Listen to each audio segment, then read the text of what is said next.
সেদিন জাহান্নামীরা বলবে ক্বালু রব্বানা সাদাতানা ওয়া কুবারানা ফাআদাল্লুনাস সাবিলা। আল্লাহ আমাদের নেতারা, আল্লাহ আমাদের বড়রা, এরা কোরআন এবং হাদিসের রাস্তা থেকে আমাদেরকে দূরে সরিয়ে এনেছিল, আপনার রাস্তা থেকে তারা দূরে সরিয়ে এনেছিল। রব্বানা আতিহিম দিফাইনি মিনাল আদাবি ওয়াল আনহুম লানান কবীরা। এ আল্লাহ, আমাদের শাস্তি যা হচ্ছে এর চাইতে ডবল শাস্তি আমাদের নেতাদের দাও। নেতারা নামাজ পড়তে বলে, বলছেন না কেন? কোরআন শিখতে বলে না, নামাজ পড়তে বলে না, দিনদার হতে বলে না, নবীর সুন্নাত ধরতে বলে না, খালি বলে আমার দলের পতাকা ধরো, আমার পক্ষে কাজ করো। কিন্তু ওলামারা, ইমামরা, দাওয়াতের সাথীরা একটাই কথা বলে, নবীর সুন্নাতটা ধরে নাও, নবীর সুন্নাত জীবনের মধ্যে আমল করো, মরলে নবীর সাথে তুমি হবে জান্নাতি। আল্লাহ ওই সমস্ত নেতাদের ডবল শাস্তি দাও, ডবল শাস্তি দাও। কাদের? যারা আমাদেরকে বিভ্রান্ত করেছে, যারা আমাদেরকে আল্লাহ রাস্তা থেকে সরিয়ে এনেছে। সেজন্য মজবুত করে দিনের রাস্তায় চলবো, বলুন ইনশাআল্লাহ। তাহলে আল্লাহর ব্যবসা, কিন্তু বলছিলাম ব্যবসাটা শেষ হয়নি। আল্লাহ কি বলেছেন? হে বান্দারা, আমি তোমাদের সাথে একটা ব্যবসার কথা বলবো, যে ব্যবসা তোমাদের জাহান্নামের আগুন থেকে বাঁচিয়ে নেবে। সে একটু আগেই পড়েছিলাম, কি ইয়া আইয়ুহাল্লাযীনা আমানু হাল আদুল্লুকুম আলা তিজারাতিন তুনজিকুম মিন আযাবিন আলীম তুমিনুনা বিল্লাহি ওয়া রাসূলিহি ওয়া জিহাদিন ফি সাবিলিল্লাহি বিআমওয়ালিকুম ওয়া আনফুসাকুম দালিকুম খায়রুল লাকুম ইন কুনতুম তা'লামুন। আল্লাহ বলছেন তোমাদের একটা ব্যবসার কথা বলবো না, যে ব্যবসা তোমাদের জাহান্নামের আগুন থেকে বাঁচাবে। সে ব্যবসাটা হলো আল্লাহর উপরে ঈমান। সুবহানাল্লাহ। ঈমান কার উপরে? কার উপরে? আল্লাহর উপরে পরিপূর্ণ ভরসা রাখতে হবে। বিপদ মুসিবতে আল্লাহর ছেড়ে দেওয়া যাবে না। যত কঠিন মুসিবত হোক, আমি মসজিদ ছাড়বো না, আল্লাহ ছাড়বো না, রাসূলের সুন্নাত ছাড়বো না। বিপদের সময় কঠিন ভাবে ঈমানের উপরে থাকবো। অনেক মানুষ বিপদ আসলেই ঈমান শেষ। একটু বিপদে পড়লে, আল্লাহ এত নামাজ পড়লাম, এত দান করলাম, আর তুমি আল্লাহ দেখে দেখে আমার রোগ দিচ্ছ। আর বাড়ির মেয়েরা তো বলে আল্লাহর বিচার নাই, আল্লাহ কথা ঠিক করলো না। এই কথাটা বললেই ঈমান নষ্ট হয়ে যায়, বলা যাবে না। যত কঠিন রোগ হোক না কেন, যত কঠিন বিপদ আসুক না কেন, আমি আল্লাহকে এবং রসুলকে ছাড়বো না। এর নাম হলো ঈমান। ব্যাস, বক্তব্য আস্তে আস্তে করে আমি গুড়িয়ে আনছি, শেষের দিকে আনছি। এবার কিছু স্পেশাল আমল বলবো ইনশাল্লাহ। একটু মেয়েদের কি গো? আচ্ছা ঠিক আছে, কিছু স্পেশাল আমল বলি। সেটা হচ্ছে, আমরা যারা বাবা, যারা ছেলের বাপ আছে, মেয়ের বাবা আছে, সন্তানের প্রতি আপনার কিছু কর্তব্য আছে। এই কর্তব্যগুলো পালন করলে ইনশাআল্লাহ আপনার কাছে, আল্লাহর কাছে কিয়ামতের দিন আপনি জবাবদিহিতা থেকে এড়িয়ে যেতে পারবেন। আর যদি এই কর্তব্যগুলো পালন না করেন, তাহলে আপনার জন্ম দেওয়াটা বৃথা হয়ে যাবে। ছাগলও জন্ম দিতে পারে না, কুকুর শুধু পারে 12-14টা করে পারে। হাসছে দেখো, কুকুর জন্ম দেয় না, একটা কুকুরের 12-14টা বাচ্চা হয়। ওর তো কোনো ব্রেক নাই। কি বুঝলেন? আন্দাজে চলছে 12-14টা। সুবহানাল্লাহ। ও বাঁচুক আর না বাঁচুক। তো আমি জন্ম দিলাম, দিয়ে আমার ছেলেদের জন্য উপযুক্ত যদি দায়িত্ব না পালন করি, জন্ম দেওয়াটা কোনো কৃতিত্ব না। আসল কাজ হচ্ছে ছেলেদের দায়িত্ব পালন করা। বিশ্বনবী বলে গেছেন কি কি দায়িত্ব? নাম্বার 1, সন্তান জন্মের পরেই কানে আজান দাও। নাম্বার 2, সুন্দর একটা ইসলামিক নাম রাখো। এমন নাম ছেলের রাখবেন, নাম শুনলেই যেন সাহাবাদের মতো মনে হয়। ইনশাআল্লাহ বলেন। ছেলের নাম রেখেছে ফজা, রাজু, দেব, জিৎ, সাগর, বাতাস, আয়ান, জিয়ান। আয়ান কোনো নাম? জিয়ান, শিয়ান। কি বুঝলেন? আর মেয়ের নাম আর বলে লাভ নেই। রিয়া, প্রিয়া, টুম্পা, ঝুম্পা, দীপালি, শেফালি, কত রকমের নাম, চনি, জনি, ছানি, এইসব কোনো নাম। খাদিজা, আহা হা, নামটা শুনলেই আল্লাহ রসুলের চোখ থেকে পানি এসে যেত যখন নবীর স্ত্রী খাদিজা ইন্তেকাল করেছেন। সুবহানাল্লাহ, বিহামদিহি। কি ভালোবাসা না নবীকে রেখেছেন। এখন যে কোনো মেয়েকে বলুন তোমার মেয়ের নাম খাদিজা রাখো, বললে ওসব বুড়োদের নাম। তাদের কোন নাম রাখবে তুমি বলো? আবু বকর সিদ্দিক নাম রাখো, ওমর ফারুক নাম রাখো, চলবে না। বাচ্চা হলেই একটা ইসলামিক সুন্দর সাহাবাদের নবীদের নাম রাখবেন, বলুন ইনশাআল্লাহ। নাম্বার 3, ছেলে মেয়ের কর্তব্যগুলো শোনো। 3 নম্বর হলো ছেলে মেয়ের 7 দিন, 14 দিন, 21 দিন বয়সের মধ্যেই আকিকা করবেন ইনশাআল্লাহ। নাম্বার 4, ছেলে মেয়ের খাতনা। কি গো, ছেলের খাতনা আছে না নাই বাচ্চাদের 4-5 বছরের মধ্যে? তবে খাতনায় যেন অনুষ্ঠান করে লোক ডাকাডাকি করবেন না, মিলাদ করবেন না। এখন অনেক এলাকায় আছে খাতনা মোচনমানির অনুষ্ঠানে মিলাদ হয়, ঠিক হয় না? ছেলের মোচনমানি হবে 20,000 30,000 টাকা খরচ করেছে, টাকা নেই বলে ছেলের মোচনমানি দিতে পারছে না। ছেলে 8-9 বছর বয়স হয়ে গেছে, ছেলের মোচনমানি দিতে পারছে না। কেন? বললে মিলাদ পড়াতে হবে, বাড়িতে খতম পড়াতে হবে, 50-60টা লোক খাওয়াতে হবে। আমি বললাম ভাই আমার 3 টাকার ব্লেড দিলে আমি ঠিক করে দেবো। কি বুঝলেন? মোচনমানিতে কিন্তু কোনো অনুষ্ঠান এটা শরিয়াত সম্মত না, একদম গোপনে কাজটা করতে হয়। কিছু কিছু কাজ শরিয়াতে গোপনে করতে হয়, যেমন খাতনা, ছেলেদের খাতনা, তারপরে বগলের পশম, নাভির অবাঞ্ছিত লোমগুলো, গোপ, নখ, এগুলো লোক ক্যামেরার সামনে কাটে, কি করে? গোপনে। তো এই খাতনাটা আপনার সন্তানকে গোপনে করে দেবেন, এটা 1 পয়সা খরচ যেন না হয়। নাম্বার 5, আপনার সন্তান যেই কথা বলতে শিখবে, আব্বা বলছে, মা বলছে, দাদা বলছে, দাদিমা বলছে, টুকটাক কথা বলছে, ওই সময়টাই, একদম ওই টাইমে যোগ্য ইমাম সাহেব, আপনি নাকি? মাশাআল্লাহ, যোগ্য ইমাম আপনারা পেয়েছেন। হা হা হা, ইমামের কাছে আপনার বাচ্চাটা পাঠিয়ে দিন ইনশাআল্লাহ। ওই ইমাম সাহেবের কাছে সকালে হোক, বিকালে হোক, রাত্রে হোক, যে কোনো সময় 1টা করে ঘন্টা প্রত্যেক দিন পাঠাবেন। পাঠিয়ে কোরআন সুন্দর করে পড়ে আসবে, সুন্নাত শিখে আসবে, কিভাবে রসুল খেতেন, কিভাবে রসুল ঘুমাতেন, কিভাবে রসুল কথা বলতেন, রসুলের পোশাকটা কেমন ছিল, রসুলের আখলাকটা কেমন ছিল, রসুলের সুন্নাতগুলো কেমন ছিল।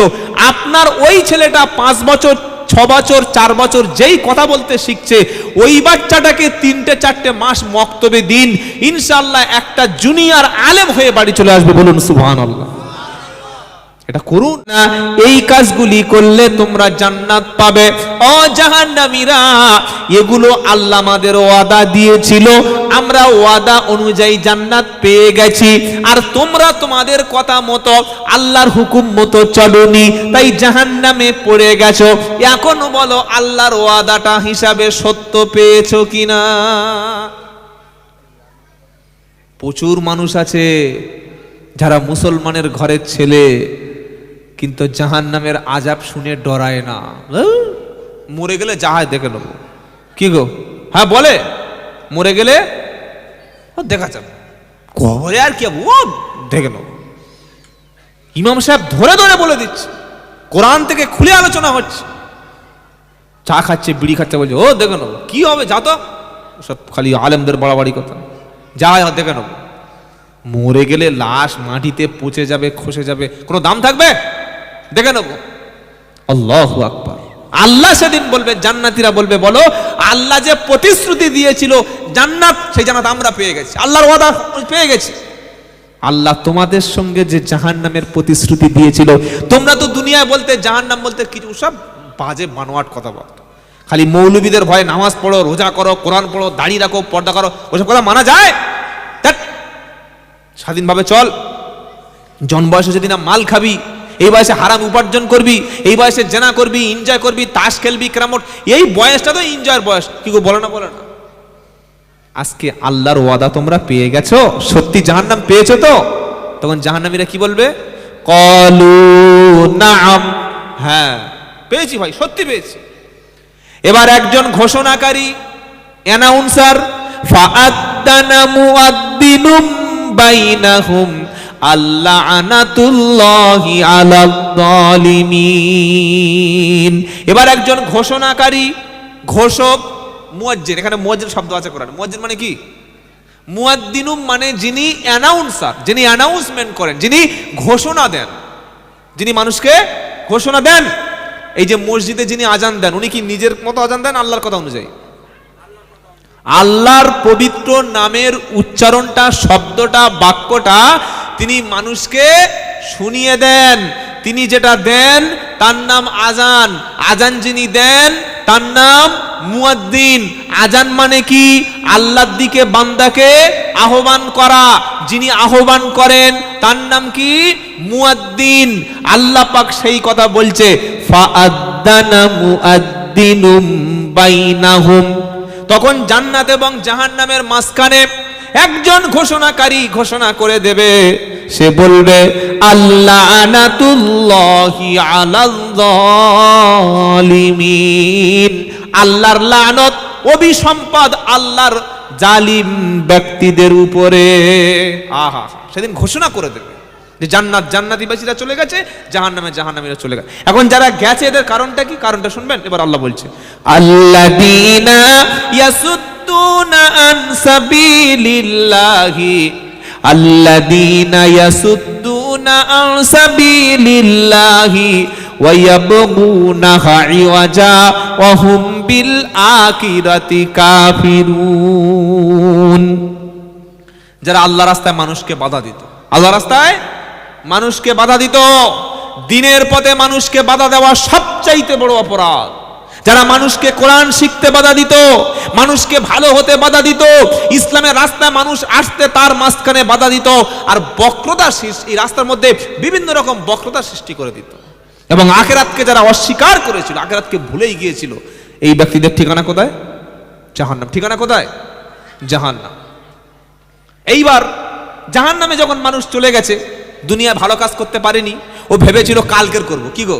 হ্যাঁ, প্রচুর মানুষ আছে যেই বলে, ভাই নামাজ পড়ো, কোরআন পড়ো, দিনের পথে এসো, কালকে যাব, আগামী জুমায় যাব। বলে না? বলে না?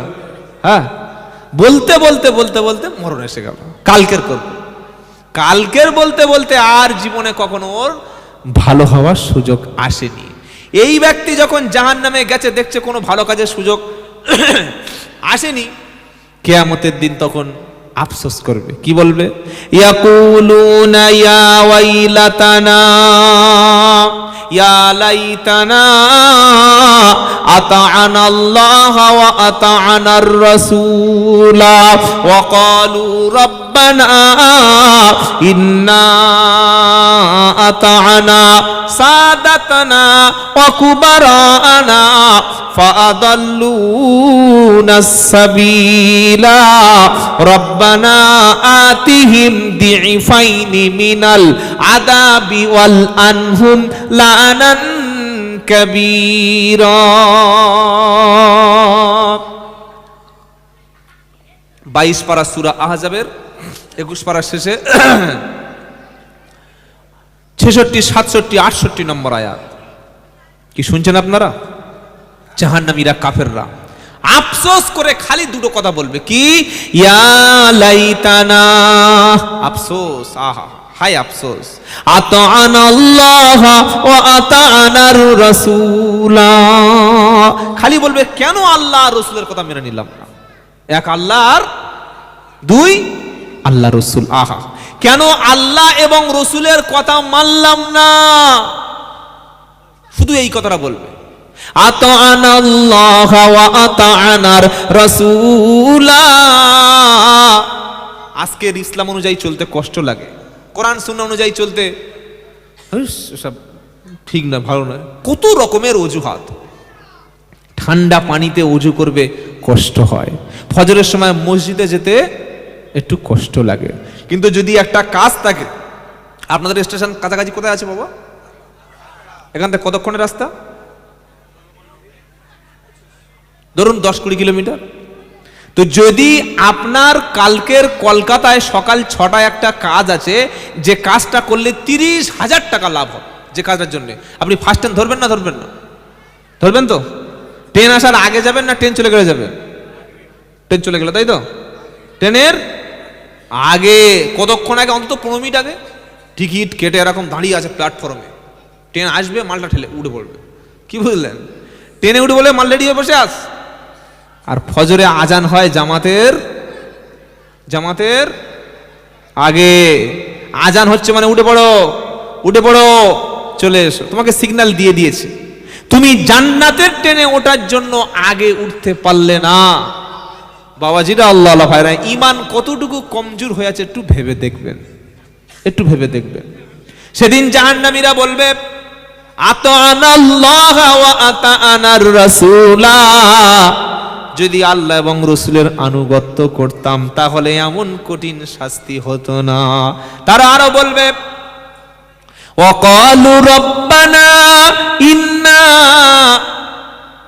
আতানা সাদাতানা ওয়া কুবারানা ফাদাল্লুনা সাবিলা। আল্লাহ, এই বড় বড় মাতব্বরদের কথা শুনেছিলাম, বড়দের কথা। কি বুঝলেন? বিশাল বড় বড় নেতা, বিশাল বড় বড় বন্ধু, বিশাল বড় বড় ব্যক্তি, নেতার কথায় মাঠ ভরে যায়, মুয়াজ্জিনের কথায় মসজিদ ভরে না।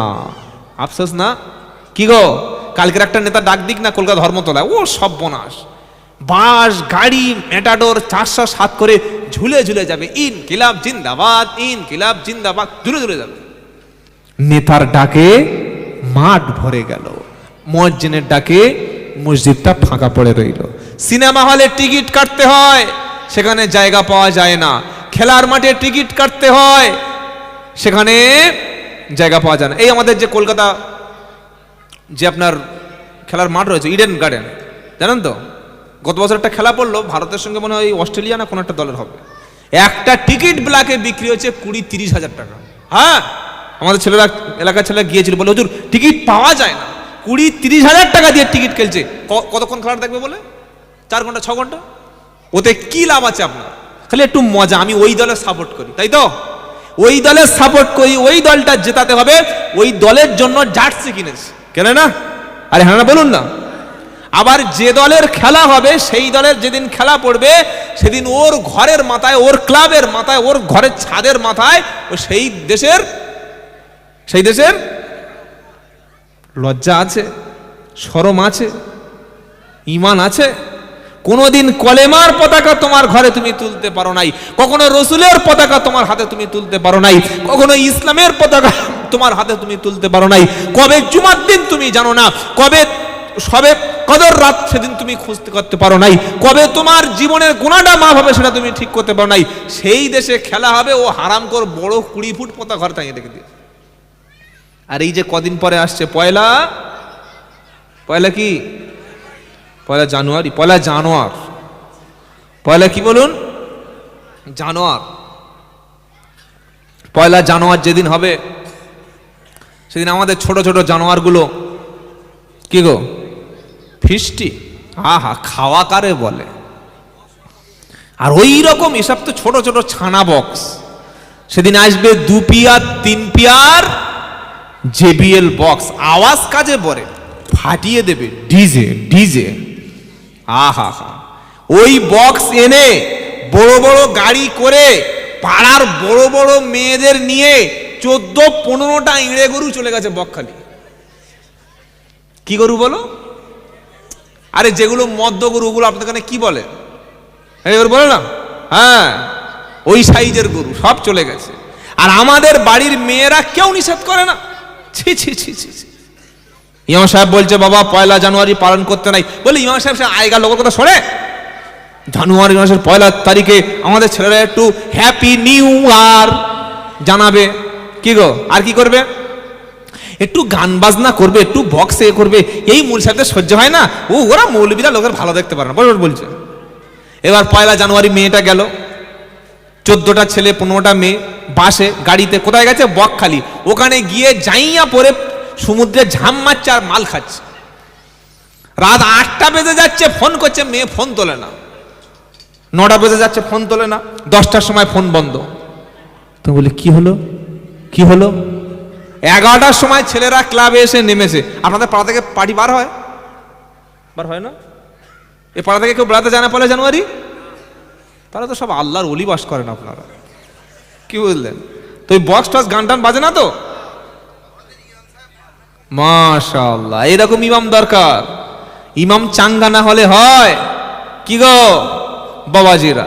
রাত 11টার সময় খবর নিচ্ছে, বললে মেয়ে একটা ছেলের সঙ্গে পালিয়েছে।